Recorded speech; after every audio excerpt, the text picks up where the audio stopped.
ग्यारस की कहानी। देव उठनी एकादशी व्रत की कहानी। ब्रह्मा जी बोले कि हे मुनिश्रेष्ठ, आप पापों को नष्ट करने वाली तथा पुण्य तथा मुक्ति देने वाली प्रबोधिनी महात्म्य का सुनाइए। भागीरथी, गंगा तथा तीर्थ नदी, समुद्र आदि तभी फल देते हैं जबकि प्रमोदिनी एकादशी नहीं आती। कार्तिक मास में शुक्ल पक्ष की प्रमोदिनी एकादशी का व्रत का फल 1 सहस्त्र अश्वमेघ यज्ञों और 100 राजस्वी सूर्य यज्ञ के फल के बराबर होता है। नारद जी ने पूछा कि हे पिताजी, यह संध्या को भोजन से, रात्रि में भोजन करने वाले तथा पूरे उपवास करने से क्या वह फल मिलता है, उसे अब आप समझाइए। ब्रह्मा जी बोले कि हे नारद, एक संध्या का भोजन करने से 1 जन्म का, रात्रि में भोजन करने से 2 जन्मों तथा दूसरे दिन उपवास करने से 7 जन्मों के साथ समस्त पाप नष्ट हो जाते। प्रमोदिनी एकादशी व्रत के प्रभाव से सुमेरु पर्वत के समान कठिन पाप क्षण मात्र से ही नष्ट हो जाता है। अनेकों पूर्व जन्मों के लिए किए हुए पूरे कर्मों को एक प्रमोदिनी एकादशी व्रत का व्रत क्षण भर में नष्ट कर देता है। जो अपने स्वाद अनुसार प्रमोदिनी एकादशी का व्रत विधिपूर्वक करते हैं, उन्हें वह फल प्राप्त होता है। हे मुनीश्वर, जो मनुष्य श्रद्धापूर्वक थोड़ा भी पुण्य करते हैं, वह पुण्य पर्वत के समान अटल हो जाता है। जो मनुष्य हृदय के अंदर ही ऐसा ध्यान करते हैं, वे एक प्रबोधिनी एकादशी का व्रत करूंगा, उसके 100 जन्मों के समस्त पाप नष्ट हो जाते हैं। जो मनुष्य प्रबोधिनी एकादशी व्रत के दिन रात्रि को जागरण करते हैं, बीते जाने वाली हर 10,000 पीढ़ियां विष्णु लोक को जाकर वास करती है और नर्क में अनेक दुखों को भोगते हुए पितृपक्ष विष्णु लोक में जाकर सुख भोगते हैं। ब्रह्मा हत्या आदि के महान पाप प्रबोधिनी एकादशी व्रत के विकुल हो जाते हैं। इसी तिथि के दिन रात में जागरण करने से वह फल अश्वमेघ आदि यज्ञों का फल अधिक होता है। समस्त तीर्थों को जाने तथा गो स्वर्ग भूमि के दान फल का कार्तिक मास के शुक्ल पक्ष की प्रमोदिनी एकादशी के व्रत के रात्रि में जागरण के फल के बराबर होता है। इस संसार में जितने भी तीर्थ है तथा जितने भी तीर्थों की आशा की जाती है, वह प्रमोदिनी एकादशी व्रत को करने वालों के घर में ही रहते हैं। जो मनुष्य इस एकादशी के व्रत को करता है, वह योगी तपस्वी तथा इंद्रियों को जीतने वाला, क्योंकि वह एकादशी भगवान विष्णु लोक को अति प्रिय है।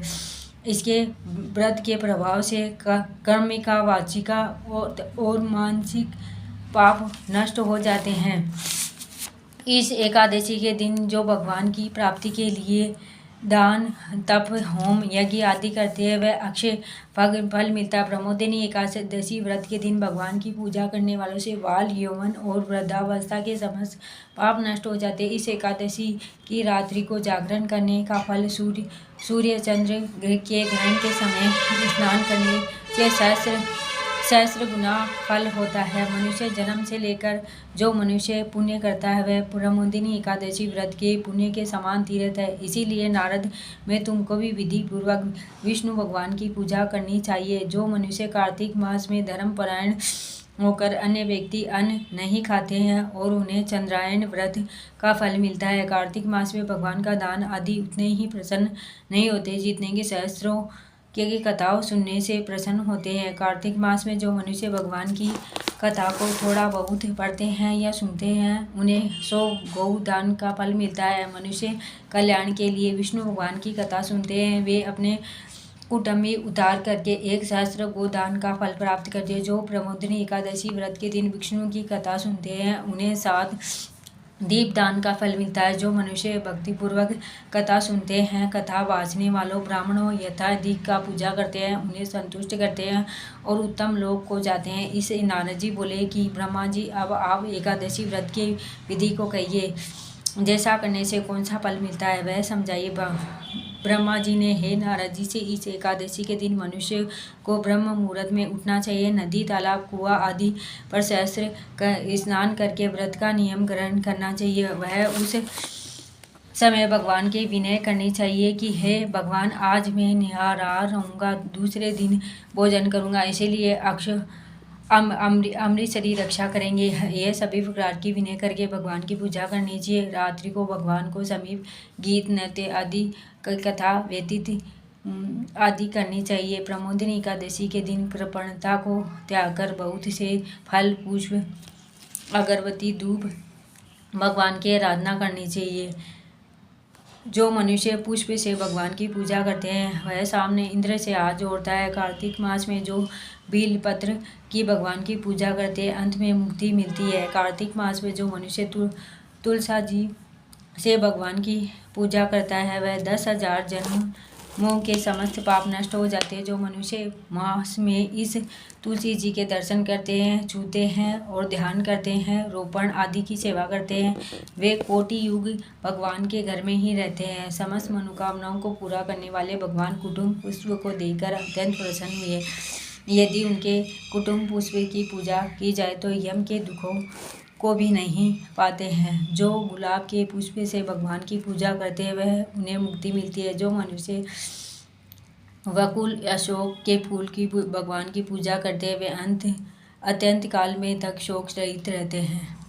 जो भगवान विष्णु की सफ़ेद लाल कनेर के फूलों की पूजा करते हैं उन पर भगवान अत्यंत प्रसन्न होते हैं। जो विष्णु भगवान के ध्रुवा दल से पूजा करते हैं वे पूजा के फल के 100 गुना फल अधिक पाते हैं। जो भगवान की शमी पत्र से पूजा करते हैं वे भयानक यमराज के मार्ग को सरलता से पार कर जाते हैं। जो मनुष्य चंपक पुष्प के भगवान विष्णु की पूजा करते हैं वे आवागमन के चक्र से छूट जाते हैं। जो मनुष्य स्वर्ण बना हुआ केतकी के फूल के भगवान को चढ़ाते हैं करोड़ों जन्मों के पाप नष्ट हो जाते हैं। जो भगवान की पीले और स्वर्ण वर्ण कमल सुगंधित फूलों से पूजा करते हैं वे सेब दीप के समान मिलता है। इस प्रकार रात्रि में भगवान की पूजा करके प्रातः काल शुद्ध जल नदी स्नान करना चाहिए। स्नान करने के पश्चात भगवान की पूजा करनी चाहिए। बाद में मूर्ति के लिए ब्राह्मणों को भोजन कराना चाहिए। दक्षिणा देकर वाक्यों को द्वारा सभा करनी चाहिए और उपरांत भोजन गो दक्षिणा गुरु की पूजा करनी चाहिए और ब्राह्मणों को बहुत सी दक्षिणा देकर नियम को जोड़ाना चाहिए। ब्राह्मणों को यथाशक्ति दक्षिणा देनी चाहिए। जिस ब्राह्मण को रात्रि में भोजन करवाए उसे स्वर्ण सहित बेल का दान करना चाहिए। जो मनुष्य यात्रा स्नान करते हैं उन्हें दही शहद का दान करना चाहिए। जो मनुष्य फल की आशा करते हैं उन्हें फल का दान देना चाहिए। तेल की जगह घी और घी की जगह दूध अन्य चावल का दान करना चाहिए। जो मनुष्य इस व्रत में भूमि सहन करते हैं उन्हें सभी वस्तुओं सहित से दान करनी चाहिए। जो मौन धारण करते हैं उन्हें स्वर्ण सहित तिल का दान करना चाहिए। जो मनुष्य बालों को धारण करते हैं उन्हें दर्पण का दान करना चाहिए। जो मनुष्य कार्तिक मास में उपवास धारण करते हैं उन्हें उपासन का दान करना चाहिए। जो मनुष्य नमक त्यागते हैं उन्हें नमक शक्कर देनी चाहिए। जो मनुष्य नित्य ही देव मंदिरों में दीप जलाते हैं उन्हें स्वर्ण के तांबे के दिए और घी बत्ती आदि सहित दान करना चाहिए। जो मनुष्य चतुर्मास व्रत में किसी भी वस्तु को त्यागते हैं उन्हें दिन में पुनः ग्रहण करना चाहिए। जो मनुष्य प्रमोदिनी एकादशी के दिन विधि पूर्वक व्रत करते हैं अंत में सुख मिलता है, अंत में स्वर्ग को जाते हैं। जो मनुष्य चतुर्मास व्रत को बिना किसी विग्रह के ही पूरा कर देते हैं उन्हें फिर दोबारा जन्म नहीं मिलता है। जिन मनुष्यों को व्रत खंडित हो जाता है उन्हें नरक हो जाता है। जिनका व्रत खंडित हो जाता है वह नरक हो जाते हैं। जो मनुष्य इस एकादशी महात्म्य को सुनता है अनेकों को गौ दान का फल मिलता है। विष्णु भगवान की जय।